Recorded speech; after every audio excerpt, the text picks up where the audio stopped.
कार्तिक माह में कई तरह के दीपदान किए जाते हैं। ऐसे में एक दीपदान यम देवता के नाम का भी होता है। यह दीपावली के मध्य में किया जाता है।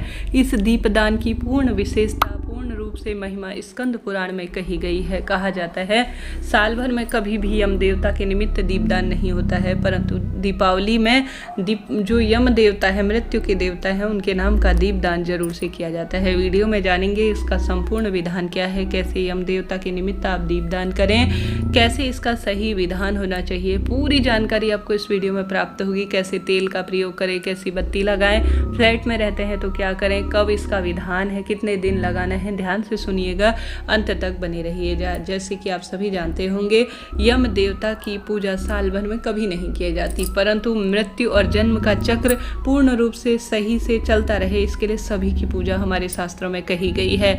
अकाल मृत्यु का भय खत्म होता है। तंत्र मंत्र टोटके इत्यादि जीवन में नवग्रहों की दशा इस दीप का दान करने से पूर्ण होती है, ऐसा कहते हैं शास्त्रों में, विधान है, लिखित वर्णित मिलता है। तो आप सभी को धनतेरस में आवश्यक रूप से, या तो धनतेरस से प्रथम दिन से आप शुरू कर सकते हैं, और इन 5 दिवसीय त्यौहार में रोज भी लगा सकते हैं। किसी कारण से मासिक धर्म वगैरह की स्थिति है तो धनतेरस के दिन नहीं लगा पाते हैं, तो आप यम द्वितीया अर्थात जिस दिन भाई दूज का त्यौहार होता है उस दिन भी लगा सकते हैं। तो 5 दिनों में कभी भी लगाया जा सकता है। मासिक धर्म की स्थिति है, आप नहीं लगा सकते हैं, तो आपके पति या घर के कोई एक सदस्य भी लगा देते हैं तो भी इसे सर्वश्रेष्ठ स्वरूप में माना जाता है। आप जानते होंगे 29 अक्टूबर 2024 को धनतेरस है, और साथ के साथ यह 5 दिवसीय त्यौहार शुरू हो जाएगा। तो आप सभी को प्रथम दिन से शुरू करते हुए इसकी प्रक्रिया करनी है। हमेशा इस दीपक का मुख आप चौमुखा संभव हो तो लगाएं, नहीं तो आप एक मुखा भी दीपक जो है लगा सकते हैं। संभव हो तो चौहों दिशाओं से हमारे घर से जो है यम देवता की कभी कुदृष्टि ना पड़े, हमारे घर परिवार पर वह प्रसन्न रहें, ऐसी प्रार्थना करते हुए या तो एक साधारण सरल तरीके से आप दीपक लगाएं, नहीं तो चौमुखा दीपक इस जो है इसमें वर्णन मिलता है तो वही दीपदान करते हैं तो शुभ माना जाता है। आप सभी को एक प्लेट लेनी है, एक कोई भी प्लेट ले सकते हैं, या ज़मीन पर ही आप सभी थोड़ा सा गेहूं का आसन दे दीजिए और उसके ऊपर आटे का दीपक लगाते हैं तो अत्यधिक शुभ है। बाद में इसे चिड़िया कबूतर ग्रहण कर लेंगी तो आपको अन्नदान का भी सुख मिल जाएगा। किसी कारण से आटे का दीपक नहीं बना पाते हैं तो मिट्टी का भी ले सकते हैं। तो एक दीपक ले लीजिए जिसमें आप बत्ती रख लीजिए, और उसमें आप सरसों का तेल भी भर सकते हैं, घी भी भर सकते हैं, तिल का तेल भी प्रयोग में ले सकते हैं। तीनों में से कोई भी एक चीज़ आप प्रयोग में ले सकते हैं, परंतु मिलाने का प्रयत्न ना करें। कहीं ऐसा ना सोच ले कि आप सभी इसमें घी, तिल का तेल सभी चीज़ें मिलाएं, यह दोषपूर्ण है। आप सिर्फ या तो इसमें तिल का तेल ही प्रयोग में ले, या घी ही प्रयोग में ले, या सरसों के तेल का ही प्रयोग लें। इस बात का ध्यान रखें। अच्छी तरह से इसे पूर्ण भर लीजिएगा ताकि यह रात भर प्रज्वलित होता रहे। अब घर का कौन सदस्य इसे प्रज्वलित कर सकता है, संभव हो तो घर का जो बड़ा बूढ़ा व्यक्ति है वही इसे प्रज्वलित करे, परंतु आजकल हम शहरों में रहने लगे हैं तो घर के बड़े बूढ़े कम ही मिल पाते हैं। घर में गाँव में रहते हैं और आप शहर में, तो आप सभी जो है कोई भी इसे लगा सकते हैं, बस बच्चे ना लगाएं तो ही ठीक रहेगा। हालांकि कोई ऐसा दोष नहीं है, कोई दिक्कत की बात नहीं है, कोई भी एक व्यक्ति लगा लीजिए। और पूजा सामग्री इसकी कैसी रहती है, जैसे आपने दीपक प्रज्वलित कर लिया, घर के अंदर कभी भी आपको इसे नहीं लगाना है, इस बात का ध्यान रखें। बिल्कुल घर के बाहर आपको इस दीपक को प्रज्वलित करना है। इस दीपक में आपको कुछ भी डालने की आवश्यकता नहीं, साधारण सरल तरीके से दीपक लगाना है।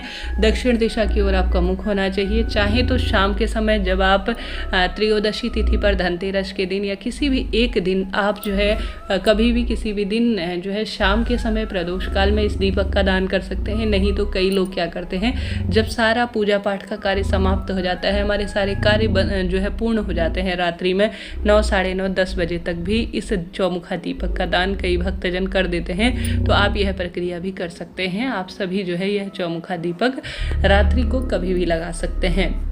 बस पूर्व उत्तर दिशा की ओर इसका मुख नहीं हो, और बिल्कुल घर से बाहर होना चाहिए, इस बात का ध्यान रखिए। अगर फ्लैट वगैरह में रहते हैं तो आपके घर का जो दरवाज़ा है, आपके फ्लैट का जो कमरे का दरवाज़ा है, उसके ठीक बाहर, ठीक है, इस बात का ध्यान रखें। और आप सभी को जो है इसको सबसे पहले प्रज्वलित कर लेना है। इसमें रोली, चंदन, मूली, अक्षत छिड़क दीजिए, और इसमें आप जो है यम देवता के निमित्त, जैसे बताशे हो गए, कोई मिठाई इत्यादि हो गई, या जो भी आपके पास इन दिनों खील बताशे इत्यादि है वह इसमें भोग स्वरूप समर्पित कर दीजिए। इसमें रोली, चंदन, मोली, अक्षत और वस्त्र भी समर्पित कर दीजिए। 3 बार अपने हाथ में जल लेकर इसके ऊपर भी घुमा दीजिएगा। ऐसा करने से यह दीपदान का परम सुख अनुभूति कराता है। अब आप सभी हाथ जोड़े प्रार्थना करें कि हे यम देवता, मेरे जीवन से मेरे परिवार के सभी सदस्यों के रोग, दोष, कष्ट, संकट, पीड़ाओं का निदान कर उन पर और अपने परिवार पर कृपा बनाए रखें। कभी भी आपकी क्रोध दृष्टि हमारे घर परिवार पर ना पड़े, ऐसी प्रार्थना करते हुए आपको इस दीपक को प्रज्वलित कर देना है। बाद में सुबह जब यह दीपक ठंडा हो जाए, प्रज्वलित हो जाए, तो जो है इसे घर के अंदर नहीं लाना है। इस बात का ध्यान रखना है। जो इसमें आपने गेहूं के दाने या चावल के दाने प्रयोग में ले रखे हैं, इन्हें चिड़िया कबूतर को आप डाल दीजिए और दीपक कचरे में फेंक दीजिए।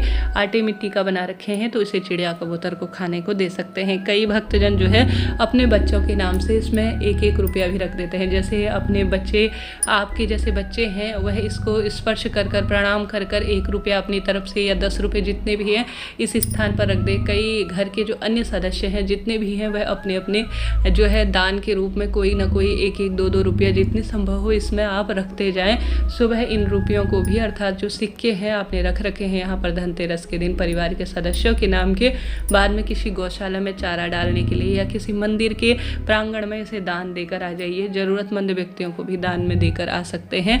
तो इस तरह से आप सभी को यह यम देवता के नाम का दीप दान करना है। बहुत इसका परम सुख मिलता है। वैसे भी कार्तिक माह में हर एक स्वरूप में दीप दान का सुख है, तो इसे जो है आप सभी को इस तरह से करना है। प्रश्न आते दीदी मासिक धर्म में यम देवता के निमित्त कैसे दीपदान करें, तो आपको बताते हुए चलूँ। जैसा मैंने शुरू में बताया आप सभी को, आप सभी जो है जलाएं जरूर।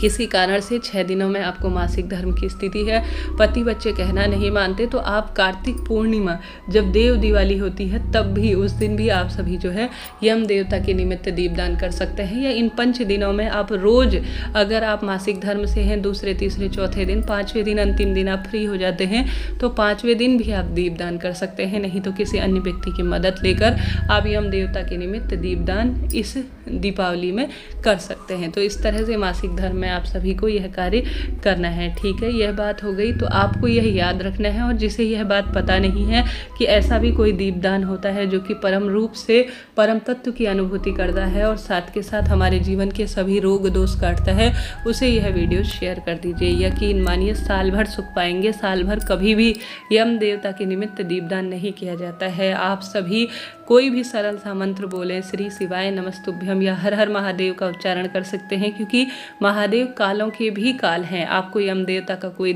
मंत्र नहीं आता, या आप दीपम ज्योति नमस्तुते वाला मंत्र बोल सकते हैं, या कोई भी आपको दीपक से संबंधित मंत्र नहीं आता, कोई दिक्कत नहीं। सिर्फ प्रभु के नाम मंत्र का स्मरण कर लेते हैं, ओम नमो भगवते वासुदेवाय बोल लेते हैं, तो भी यह पर्याप्त रहता है। ठीक है जी, कोई भी प्रश्न हो कमेंट्स में पूछिएगा।